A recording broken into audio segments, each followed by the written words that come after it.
తాకట్లో ఉన్న మీ బంగారాన్ని విడిపించి ఆ రోజు ఆన్లైన్ రేటుకి కొంటాం. Sharma gold company.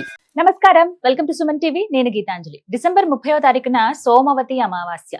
ఆ రోజు యొక్క విశిష్టత, అలాగే ఖచ్చితంగా అందరూ ఆ రోజున పాటించవలసినటువంటి నియమాలు, పరిహారాలు, వీటి గురించి తెలుసుకుందాం. వివరించేందుకు ప్రస్తుతం మనతో పాటు ఉన్నారు ప్రముఖ జ్యోతిషులు బ్రహ్మశ్రీ నందిభట్ల శ్రీహరి శర్మ గురువు గారు. వారితో మాట్లాడదాం. గురుగారు నమస్కారం అండి. వాగర్థావివ సంపృక్తౌ వాగర్థ ప్రతిపత్తయే జగతః పితరౌ వందే పార్వతీ పరమేశ్వరౌ. సదాశివ సమారంభాం శంకరాచార్య మధ్యమాం అస్మదాచార్య పర్యంతం వందే గురు పరంపరాం. ఆదిత్యాయ చ సోమాయ మంగళాయ బుధాయ చ గురు శుక్ర శనిభ్యశ్చ రాహవే కేతవే నమః. శృంగేరి జగద్గురు పీఠాధిపతులకి, కంచి పీఠాధిపతులకి నమస్కారములు తెలియజేసుకుంటూ కార్యక్రమాన్ని ప్రారంభిద్దాం. గురుగారు, డిసెంబర్ 30వ తారీఖున సోమవతి అమావాస్య. అమావాస్య సోమవారంతో కూడుకుని వస్తే సోమవతి అమావాస్య అంటారని మీ ద్వారానే తెలుసుకున్నాను నేను. అయితే ఈసారి విశిష్టత ఏంటండి? ఈ మార్గశిర మాసంలో ప్రత్యేకత ఏమిటి అసలు? అలాగే ఆ రోజు ఏం చేయాలి, విధిగా అందరూ ఆచరించవలసింది ఏమైనా ఉందా? అమావాస్య అంటేనే శుభదినం అంతేం కాదు కదా అనే భావన వస్తుంది. పౌర్ణమే చాలా గొప్పదిగా మనం చూస్తాం, కానీ అమావాస్య కూడా విశేషమైనది అని అంటూ ఉంటారు మీరు. ఈ అమావాస్య విశిష్టత ఏంటో తెలియచేయండి. తప్పకుండానమ్మా. మనకు ఉన్నటువంటి ఈ 12 మాసాలలో మార్గశిరము, మాఘము, ఆశ్వీజము, కార్తీకము, శ్రావణ మాసం, ఈ 5 మాసాలు కూడా మానవుడు తన జన్మల నుంచి సంచిత ప్రాకృత ప్రారంధ కర్మదోషాల నివారణ కోసం ఏం చేయాలి, ఎటువంటి వ్రత విధానాలు, నియమాలు పాటించాలి, భవిష్యత్తులో ఉత్తమ జన్మ పొందడం కోసం ఎటువంటి నియమాలు పాటించాలనే విషయాలన్నీ కూడా ఈ మాసంలోనే మనం చేసుకుంటూ ఉంటాం. అయితే ప్రధానంగా ఆదివారం అమావాస్య వస్తే చాలా విశేషం తాంత్రికవేత్తలకి. ఆదివారం పుష్యమి నక్షత్రం వచ్చిన పుష్యార్క యోగం, మంగళవారం అమావాస్య భౌమామాస్య, అలాగే సోమవారము అమావాస్య ఉంటే వాటిని సోమవతి అమావాస్య అని అంటారు. ఇది చాలా విశేషమైనటువంటిది. అందున ఈ సోమవతి అమావాస్య సంవత్సరానికి 2 లేదా 3 సార్ల కంటే ఎక్కువగా రాదమ్మా. కానీ ఈసారి మార్గశిర మాసంలో వస్తుంది కదా. మార్గశిర మాసంలోనే లక్ష్మీదేవి జన్మించింది అమావాస్య రోజున. కాబట్టి ఈ యొక్క లక్ష్మీ జన్మించినటువంటి రోజుగా మరియు సోమవతి అమావాస్య, ఇటు చంద్రుడికి అటు లక్ష్మికి ఇద్దరికి సంబంధించినటువంటి రోజుగా ఈ మార్గశిర అమావాస్య సోమవతి అమావాస్యని చెప్పవచ్చు. గురుగారు, ఒక ప్రశ్న అండి. అంటే మీరు ఎప్పుడు చెప్తూ ఉంటారు, ఏదన్నా పర్వదినం ఉంటే ఏదో ఒక విశేషం ఉండనే ఉంటుంది, దానికి తగ్గట్టుగా పూజలు చేసుకుని నియమాలు అవి పాటించితే గనక ఆ పరిహారం కూడా అవుతుంది, చక్కగా ఉంటారని చెప్పి. అయితే ప్రత్యేకించి ఈసారి మహిళలకి సంబంధించి అడుగుదాం అనుకుంటున్నాను. అంటే కేవలం ఒక్కళ్ళనే కాకుండా పెళ్లి కాని అమ్మాయిలు ఎవరైతే ఉంటారో, రాబోయే భర్త చాలా అంటే వీరికి ఇష్టంగా, వీళ్ళతో పాటు ఎప్పుడు అన్యోన్యంగా ఉండే విధంగా అలాంటి భర్త రావాలంటే ఎటువంటి వ్రతం కానీ ఏమైనా పూజ కానీ ఈ అమావాస్య రోజు చేయాలి. అలాగే ఎవరైతే వివాహం అయ్యి వాళ్ళ దాంపత్యంలో ఇబ్బంది పడుతున్న వాళ్ళు ఉంటారు, లేకుంటే కొంతమంది ఏమో దీర్ఘాయుష్మంతుడైనటువంటి భర్త, ఎందుకంటే నిత్యం సుమంగళిగా ఉండాలని ప్రతి స్త్రీ కోరుకుంటుంది. అటువంటి సుమంగళి తత్వం కావచ్చు. అలాగే పిల్లలు ఉన్నటువంటి తల్లులు ఎవరైతే ఉంటారో, పిల్లలు ఎప్పుడు చక్కగా, ఎందుకంటే పిల్లలు ఎంత బాగుంటే తల్లి అంత ఆరోగ్యంగా ఉంటుంది, ఆనందంగా ఉంటుంది. ఇలా ఈ 3 మహిళలు ఎవరైతే ఉన్నారో వీళ్ళ ఈ కేటగిరీస్ లో చూసుకుంటే వీళ్ళందరూ సంతోషంగా పూజ చేసుకునేలాగా, వ్రతం ఆచరించేలాగా ఏదైనా పరిహారం గాని ఈ అమావాస్య రోజున ఉందా? ఉందమ్మా. మనకు ద్వాపర యుగంలో ఉన్నటువంటి జరిగినటువంటి గాథల్ని గనక మనం తెలుసుకున్నట్లయితే తప్పకుండా దీనికి సంబంధించినటువంటిది వ్రత విధానం ఒకటి ఉంది. అమావాస్య రోజు చేసేది. కురుక్షేత్ర యుద్ధం అయిపోయిన తర్వాత ధర్మరాజుల వారు తన యొక్క సోదరులని, ద్రౌపదిని, వీళ్ళందరినీ వెంట పెట్టుకుని భీష్ముడి దగ్గరికి వెళ్తారు. వెళ్ళిన తర్వాత అప్పుడు భీష్ముడిని అడుగుతాడు, తాత, దుర్యోధను యొక్క అహంకార ప్రభావం వల్ల ఈ భూమండలం అంతా నాశనం అయిపోయింది. నాశనం అంటే ఆయన దృష్టిలో ఏంటి, మొత్తం సైనికులు, భటులు వీళ్ళందరూ ఉన్నారు కదా, అందరూ మరణించారు. ఇటువైపు అటువైపు అందరూ మరణించారు. కొద్ది మంది మాత్రమే మిగిలారు. ఎవరు మిగిలారు, ఏ కేటగిరీలో మిగిలారంటే ఆడవాళ్ళు, అనగా భార్యలు, వాళ్ళకి కలిగినటువంటి చిన్న చిన్న సంతానం, వాళ్ళు మిగిలారు. పంచపాండవులు, వీరితో పాటు సాత్యకి, కృపుడు, ఇట్లాంటి వాళ్ళు కొంత, అశ్వత్థామ, ఇట్లాంటి వాళ్ళు కొంతమంది మిగిలారు. అందరూ విగత జీవులైపోయారు. మరి ఈ సృష్టి అంతా మళ్ళీ పునఃప్రారంభించాలి కదా. ఈ సృష్టి ఉండాలి అని అంటే ఆ చిన్న చిన్న పిల్లలు, భటుల భార్యలు, వీళ్ళందరూ ఉన్నారు కదా, వాళ్ళ పిల్లలందరూ పెరిగి పెద్దవాళ్ళు అవ్వాలి, చిరంజీవులుగా అవ్వాలి. ఆడవాళ్ళకి చిరంజీవులైనటువంటి భర్తలు రావాలి. వీళ్ళని దృష్టిలో పెట్టుకొని పిల్లలు దీర్ఘాయుష్మంతులుగా ఉండాలి అంటే, అలాగే కన్యలకి దీర్ఘాయుష్మంతుడైనటువంటి భర్త లభించాలి అంటే, వైధవ్యం రాకుండా ఉండాలి అని అంటే ఎటువంటి నియమాన్ని పాటించాలి తాత అని చెప్పి అడుగుతారు. అన్నప్పుడు సోమవారము అమావాస్య కలిసి వచ్చినటువంటి సోమవతి అమావాస్య రోజున ఈ యొక్క వ్రత విధానం అనేటువంటిది ఆచరించుకున్నట్లయితే తప్పకుండా అటువంటి పిల్లలున్న మనగా సంతానము బాలురైనా బాలికలైనా కలిగినటువంటి తల్లి ఈ వ్రతం ఆచరిస్తే తప్పకుండా ఆ పిల్లలు దీర్ఘాయుష్మంతులవుతారు. బాలికలకి దీర్ఘాయుష్మంతుడైనటువంటి భర్త భవిష్యత్తులో వస్తాడు అని చెప్పడం జరిగింది. ఎందుకనంటే సమాజాన్ని దృష్టిలో పెట్టుకొని ధర్మరాజు అడిగాడు. దానికి పర్యవసానమైనటువంటి ఏం చేయాలనేది భీష్ముడు చెప్పాడు. ఇదే సోమవతి అమావాస్య వ్రతం. కాబట్టి ఈ వ్రతాన్ని ఆచరించిన వాళ్ళందరికీ కూడా శుభ ఫలితాలు. ఇది నేను సొంతంగా చెప్పింది కాదమ్మా, సాక్షాత్తు ధర్మరాజే భీష్ముడి చేత అడిగినటువంటిది, భీష్ముడి నోట వెంట వచ్చినటువంటి వ్రత విధానం. ఇది మనకు ఈ సోమవతి అమావాస్య అనేటువంటిది 2 సందర్భాలలో 2 రకాలుగా మనకు తెలియవస్తుంది. క్లుప్తంగా తెలియచేస్తాను.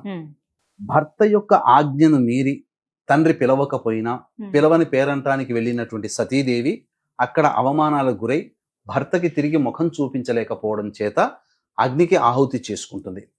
భార్య మరణించిందనేటువంటి కోపోద్రిక్తుడైనటువంటి పరమేశ్వరుడు జటాజూటం నుంచి వీరభద్రుని సృష్టించాడు. వీరభద్రునికి సృష్టికి కారణం దక్షయజ్ఞ ధ్వంసము.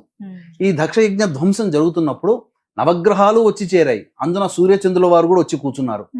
ఆ వీరభద్రుడు సూర్యుడిని దవడలు పగిలేటట్టుగా కొట్టాడు. అందువల్ల దవడలు ఉండవు సూర్యుడికి, పండ్లు ఈ దవడలు అంటే దంతాలు ఉండవు.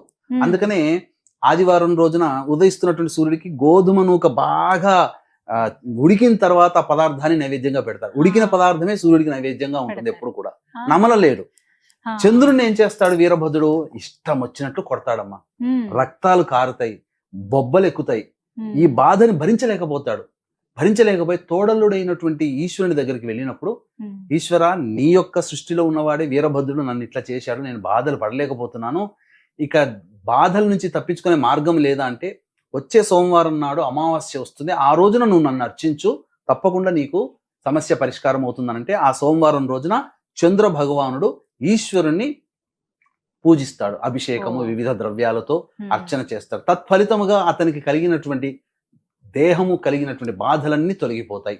ఇక ఆ రోజు నుంచి అంటే చంద్రుడు సోమవారము అమావాస్య కలిసి వచ్చినటువంటి రోజున ఈశ్వరుని పూజ చేశాడు కాబట్టి సోమవతి అమావాస్య రోజున శివాభిషేకం అనేటువంటిది ఖచ్చితంగా చేయడం ఆచారంలోకి వచ్చింది. ఇక 2వ గాథ ఇప్పుడు చెప్పినటువంటి ఈ యొక్క భీష్ముడు అందించినటువంటి సోమవతి అమావాస్య వ్రతం. ఇది ఎలా చేయాలి అని అంటే, సాధారణంగా అన్ని వ్యక్తులు అనగా ముఖ్యంగా ఎవరు చేయాలంటే ఆడవాళ్ళు తమ పిల్లలు ఆరోగ్యంగా ఉండాలి, దీర్ఘాయుష్మంతులుగా ఉండాలని తపించే తల్లులు, బాలికలు, రేపొద్దున అనగా యుక్త వయసుకు వచ్చినటువంటి యువతులు ఉంటారు కదా, వివాహం చేసుకుంటే దీర్ఘాయుష్మంతుడైనటువంటి భర్తగా మనిషి రావాలి, పురుషుడు రావాలనే ఉద్దేశంతో ఈ వ్రతాన్ని ఆచరించాలి. కాబట్టి పొద్దున్నే కాలకృత్యాదులన్నీ తీర్చుకొని రావి చెట్టు దగ్గరికి వెళ్ళాలమ్మా. రావి చెట్టు దగ్గరికి వెళ్ళి అక్కడ ఆ రావి చెట్టు కింద తూర్పు వైపు మనం తూర్పు వైపు ఫేస్ పెట్టాలి. ఒక చక్కగా ఒక పీట, ఆ పీటకి పసుపుతో రంగరించి అష్టదళ పద్మం వేసి దాని మీద ఒక తెల్లటి బట్ట వేసి అక్కడ దాని మీద లక్ష్మీనారాయణుడి యొక్క చిత్రపటం పెట్టాలి.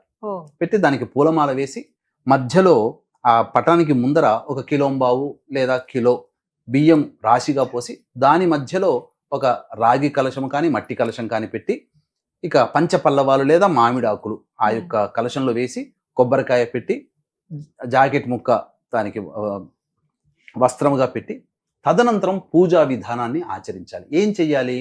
లక్ష్మీనారాయణునికి సంబంధించినటువంటి పూజా విధానం కనుక పురుష సూక్త విధానంగా పూజ చేసుకోవాలి. మధ్యలో లక్ష్మీ సహస్రనామము ఒకసారి, విష్ణు అష్టోత్తరం 3 సార్లు చదవాలి. చదివిన తర్వాత అప్పుడు ఏం చెయ్యాలి అని అంటే, దానికి ఒక వ్రత విధానంగా చెప్పబడి ఉంది. ఏంటనంటే నల్ల దారమును రావి చెట్టు మొదట్లో పట్టుకొని 108 ప్రదక్షిణలు చేయాలి. 108 ప్రదక్షిణలు నల్లదారం చుట్టుకుంటూనైనా చేయవచ్చు, లేదు నల్లదారం చుట్టుకోలేకపోయినా పీజాఫలం అంటే దానిమ్మ పండు దానిమ్మ పండుని చేతిలో పట్టుకొని, అంటే 3 తమలపాకులు, తొడిమెలు మన వైపు ఉండాలి, ఈనెలు అటువైపు ఉండాలి.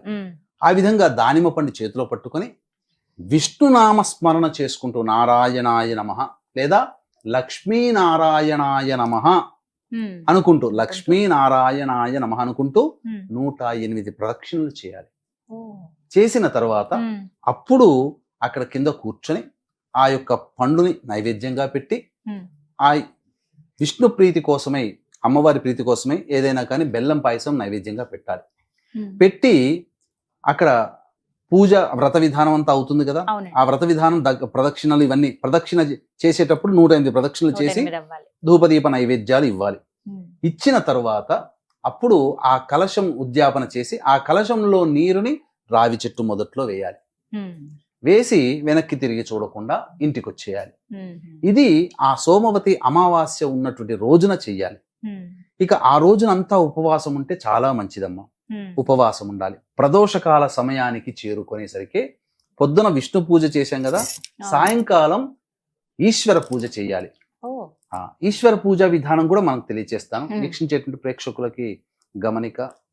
ఈ యొక్క సోమవతి అమావాస్య రోజున శత్రు నిర్మూలన కోసమై, అనగా శత్రు దుర్భేద్యముగా, మరియు వివాహం కాని అబ్బాయిల అమ్మాయిల కోసం, దాంపత్య సమస్యల నివారణ కోసం, వ్యాపార అభివృద్ధి, ఆర్థిక సమస్యల నివారణకి, ఉద్యోగ అభివృద్ధి, వృత్తిలో అభివృద్ధి, ఇలా అందరికీ కూడా మంచి జరగాలనే ఉద్దేశంతో కమలాత్మిక హోమము, ప్రత్యంగిర హోమము, బగళాముఖి హోమము మరియు ధూమవతి హోమం అనేటువంటిది చేయించడం జరుగుతుంది. ఈ యొక్క పర్ హెడ్ 1500 రూపాయలు. ఈ యొక్క కార్యక్రమంలో మీ గోత్రనామాలు నమోదు చేసుకోవచ్చు. అలాగే శని త్రయోదశి సందర్భంగా డిసెంబర్ 28వ తారీఖు రోజున మధ్యాహ్నం 3 గంటలకి 12 రాశుల్లో సంబంధించినటువంటి దోష నివారణార్థమై శనీశ్వర హోమం, గత జన్మ కర్మ దోష నివారణ హోమాలు పర్ హెడ్ 1500 రూపాయలకి చేయించడం జరుగుతుంది. 2 కార్యక్రమాలు 30వ తారీఖు రోజున శనివారం రోజున 3 గంటలకు ప్రారంభమవుతుంది. 1 గంట లోపల మీ గోత్రనామాలు నమోదు చేసుకోవచ్చు. ఇక ప్రదోషకాల సమయంలో చేయాల్సినటువంటి శివ పూజ విధానాన్ని తెలియజేస్తున్నానమ్మా. ఎందుకనంటే సోమవతి అమావాస్య రోజున ఖచ్చితంగా ఈశ్వరుణ్ణి, విష్ణుని ఆరాధన చేయాలి. ఆ రోజు ఉన్నటువంటి ఒక గొప్ప విశేషం చెప్తానమ్మా. ఆ విశేషం తెలుసుకొని ఈ పూజా విధానం చేయాలి. ఏంటనంటే ఆ రోజు ఉన్నటువంటిది కేతు నక్షత్రం అయినటువంటి మూలా నక్షత్రం. బ్రహ్మ సృష్టిని ప్రారంభించింది ఈ మూలా నక్షత్రంలోనే. అందుకే మూలా నక్షత్రం అయింది. సృష్టికి మూలం ఇక్కడ జరిగింది కాబట్టి, పైగా అది కేతువుకు సంబంధించినటువంటి నక్షత్రం కదమ్మా.